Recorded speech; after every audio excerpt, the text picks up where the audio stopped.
I'm pregnant, and it's his. We're keeping it, she said. So I quietly filed for divorce.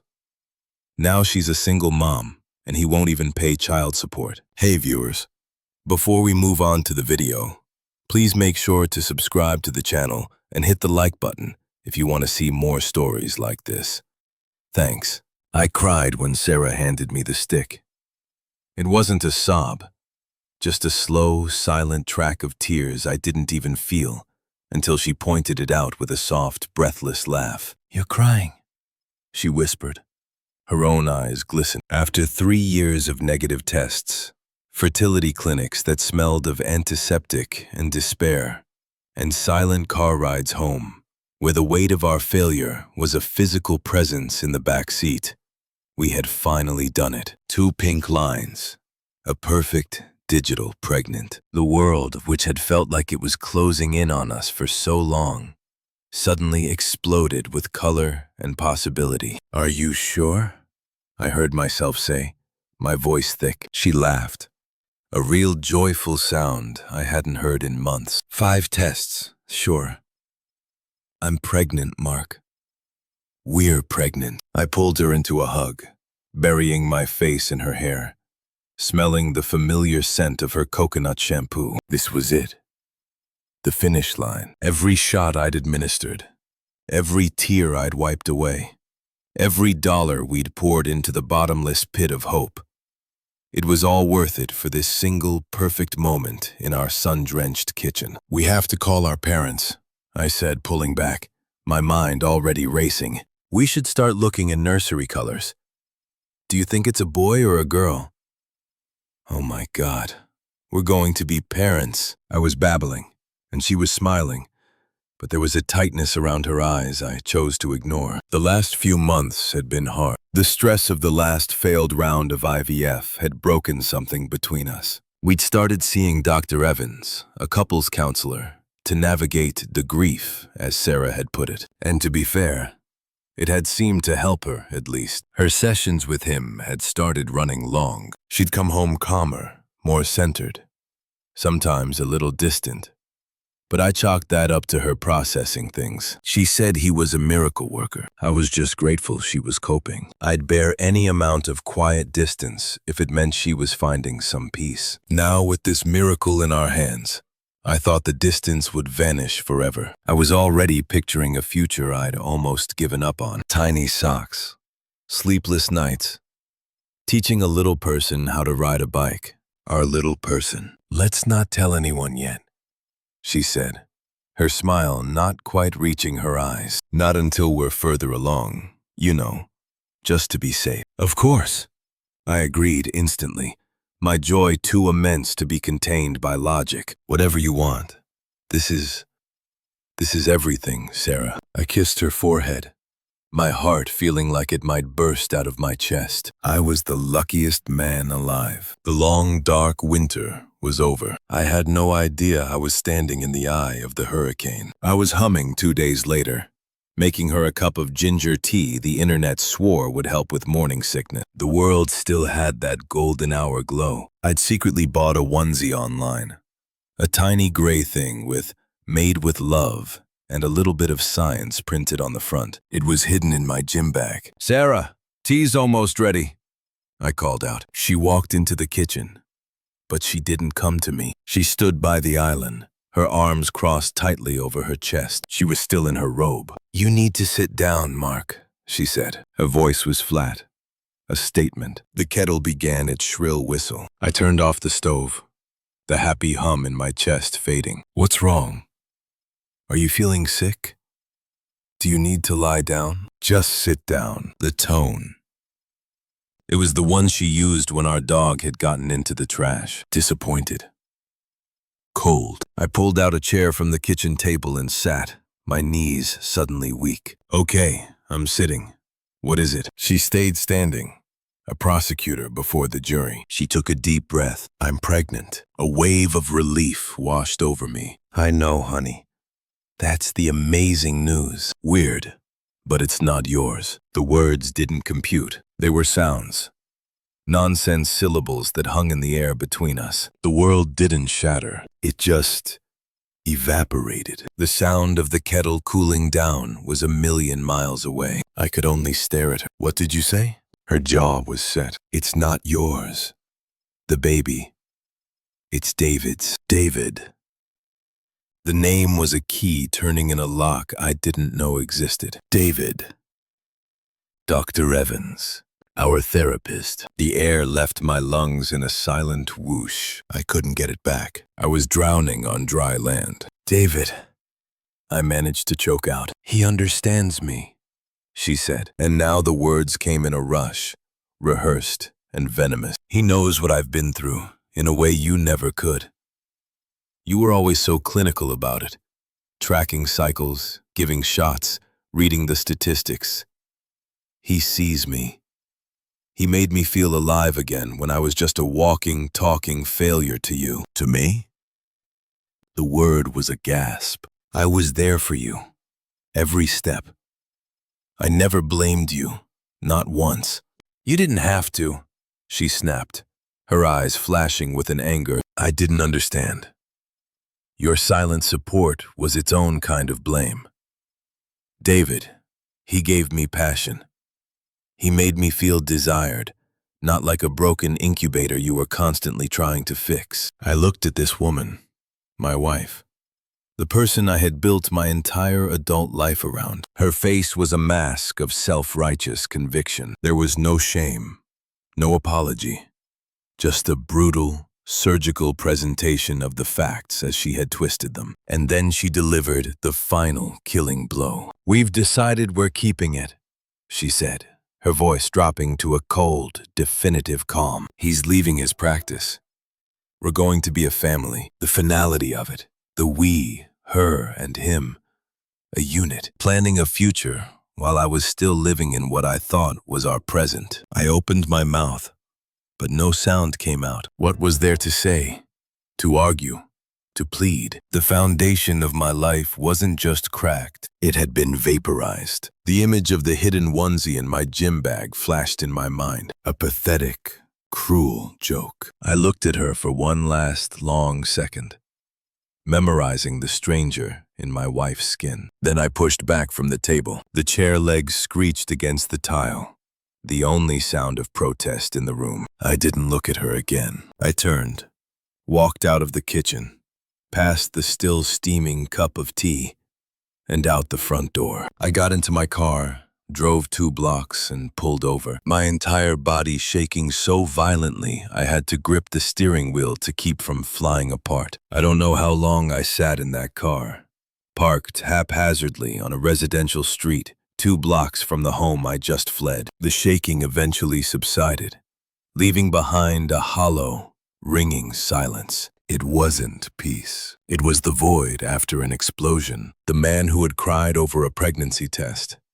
who had dreamed of nursery colors, was gone. Whatever was left in his place felt cold, hard, and terrifyingly clear. I started the car and drove to a generic mid-tier hotel near the airport. I paid in cash for 1 night. The room smelled of stale cigarettes and industrial cleaner. I sat on the edge of the bed, my phone buzzing in my pocket like a trapped insect. It was her. Sarah, where did you go? Sarah, we can't just not talk about this. Sarah, you walking out like that is exactly what I'm talking about. You can't handle real emotion. I read the messages. Each one was a small toxic dart, but they bounced off the new numb shell around me. She was trying to rewrite the narrative already, to make my stunned, catastrophic grief into an emotional failure on my part. I didn't block her. Blocking was an emotion. Blocking was a reaction. I simply turned the notifications to silent, placed the phone on the nightstand, and stared at the patterned hotel room carpet until the sun rose. At 8:01 a.m., I was on my laptop searching for the most ruthless, efficient divorce lawyer in the state. Not the one who had drawn up our amicable prenup years ago. I found her. Elena Rostova. Her firm's tagline was strategic dissolutions. Her photo showed a woman with calm, assessing eyes that promised no mercy. By 10:15 a.m., I was in her sterile, modern office, sitting across from her. "Tell me everything," she said, her voice even, a digital recorder on the desk between us. I did. I recited the events in the same flat tone I'd used to check into the hotel. The infertility, the therapy, Dr. David Evans, the pregnancy test, the conversation in the kitchen. I was a witness, giving a deposition on the death of my own life. When I finished, Rostova didn't offer condolences. She smiled, a thin, sharp thing. Ethical violation, alienation of affection, and a pre-existing prenup that strongly favors you, the non-breaching party, she said. This will be clean. He'll be stripped of his license. She will get nothing she didn't bring into the marriage. We'll file immediately. The language was beautiful in its coldness. Non-breaching party. Strategic dissolution. It was the lexicon of survival. I signed the papers she put in front of me. I gave her the keys to my house so her process server could do his job. I transferred a retainer from an account that was, according to the prenup, solely mine. From the lawyer's office, I went to the bank. I closed the joint savings account we'd started for the baby fund. I removed her as an authorized user from my credit cards. Each task was a check mark on a list. I was the CEO of my own collapse.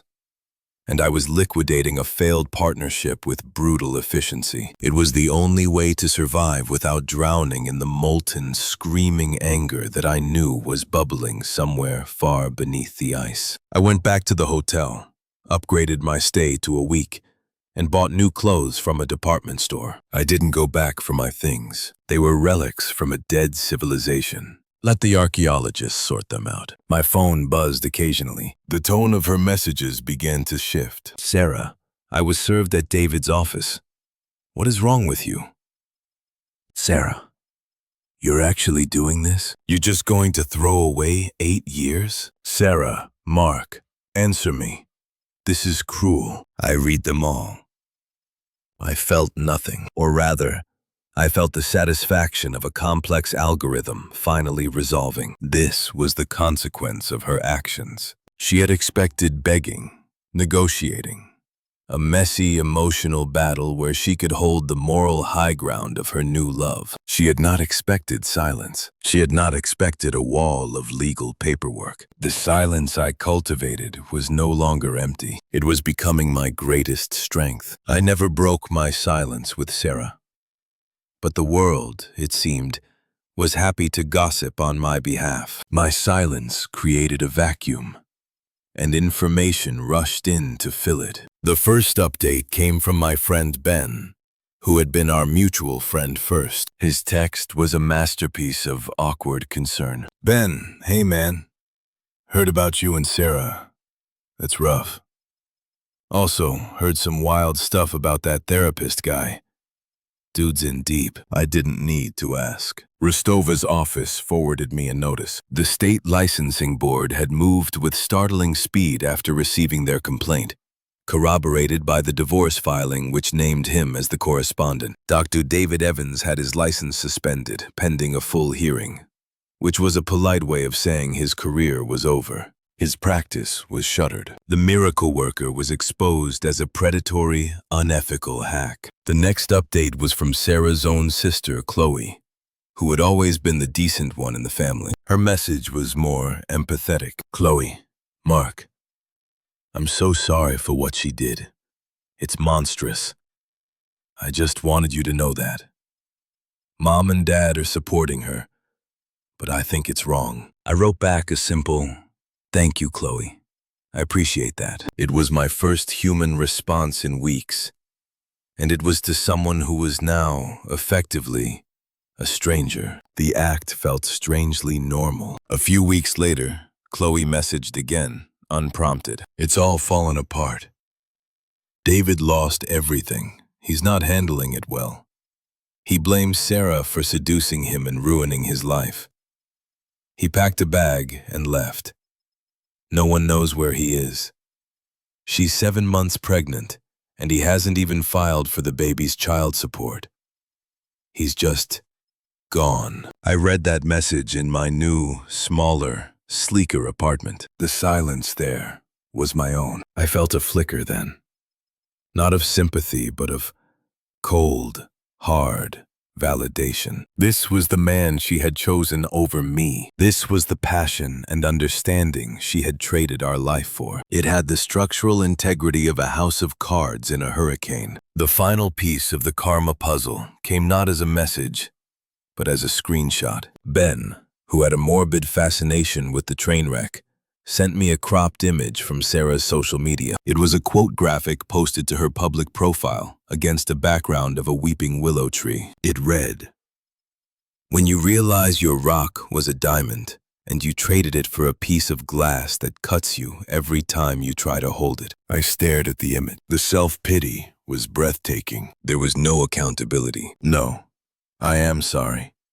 I destroyed my marriage and betrayed the man who loved me. It was all poetic victimhood. She was the tragic figure who had been tricked by shiny glass. I didn't respond to Ben. I didn't save the screenshot.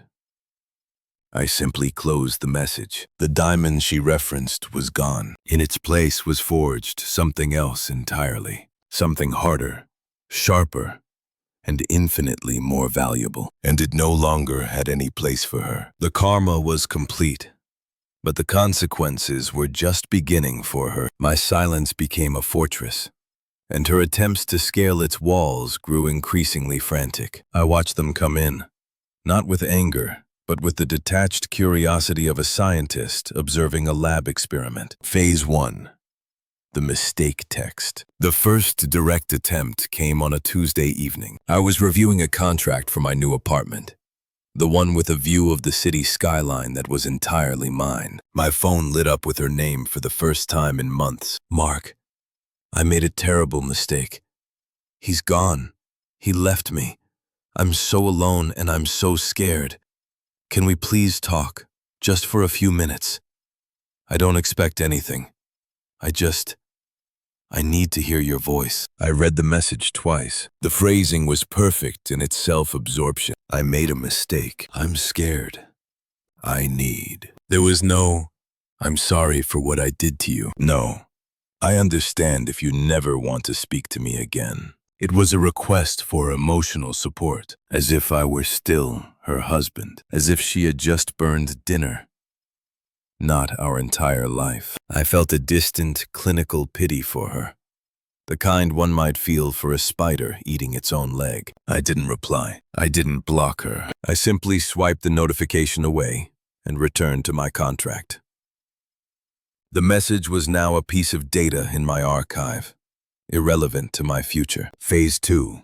The voicemail play. Weeks passed.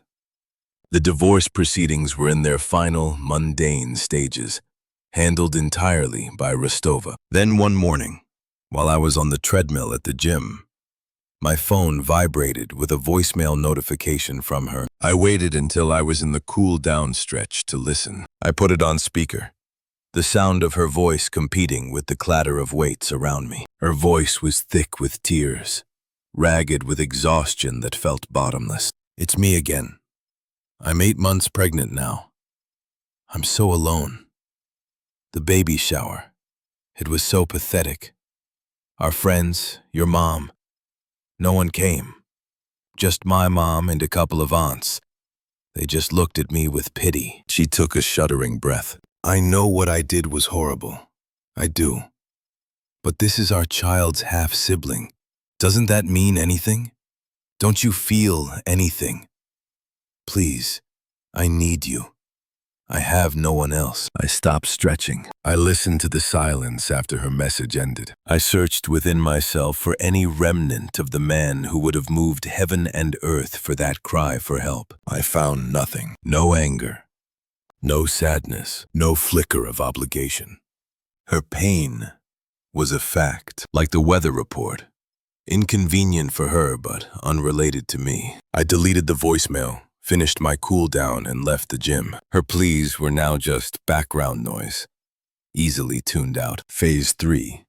The family ambush. The most predictable attempt came from her mother, Linda. She had always been a toxic, meddling presence, and her call to my new private number, which she must have gotten from Sarah, was a masterpiece of manipulation. "Mark," she began, her voice syrupy with false concern. "It's Linda.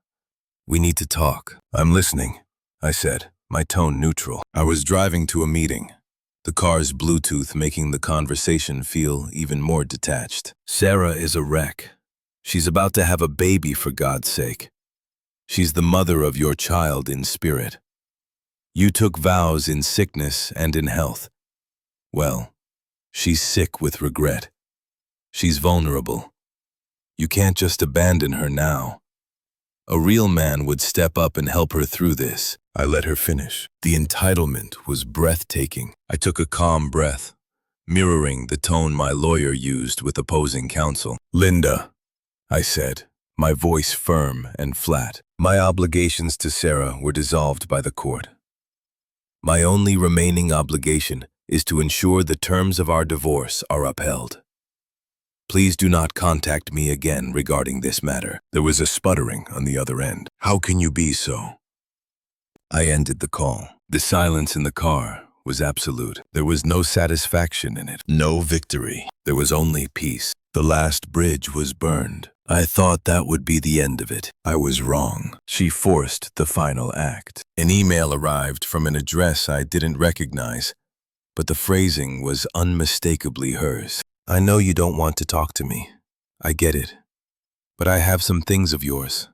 Photos. Your grandfather's watch. I can't just throw them away. Can we please meet just once so I can give them to you? 1 coffee. The place on Elm Street. Tomorrow, 10 a.m. I'll be there." It was a transparent ploy. The watch was a cheap, sentimental thing, and the photos were digital. But I knew she wouldn't stop. This was the final loose thread. I decided to cut it myself. I was in a tailored suit, a tangible representation of the new life I was building. She was already there, in a booth by the window. The baby stroller beside her was like a shield. She looked tired, her face puffy, her eyes darting nervously around the room. When she saw me, a flicker of hope lit her features, quickly masked by a performative sadness. I slid into the booth opposite her. "Mark," she breathed, her voice trembling. "Thank you for coming. You look really good." "I have a meeting nearby in 20 minutes, I said, my voice polite and utterly detached. "What did you need to discuss?" She flinched at the tone. This wasn't the broken man she'd left in the kitchen. This was a stranger. She gestured to the stroller. "I wanted you to see him. Look at him, Mark. He has my eyes. But look at the shape of his face. Doesn't this change anything?" I glanced at the sleeping infant. He was innocent. He was also nothing to me. "No," I said simply. Tears welled in her eyes. Real this time. "We had a life, Mark. A future. We could go back to therapy. A real therapist this time. We could work through this, for us." The absurdity of the statement was almost beautiful. I looked at her. This woman who had detonated our marriage with such casual cruelty, now begging to return to the rubble. "Sarah," I said, my voice low and fine, "that future belonged to different people. The man you married died in that kitchen. The man I am now is happier, healthier, and building a life that doesn't include you. I wish you and your son the best, but our paths diverged permanently. This is the last time we will speak." The mask of the victim shattered. Her face hardened. The anger I knew was there, finally surfacing. "You're just going to walk away just like that? You're that cold?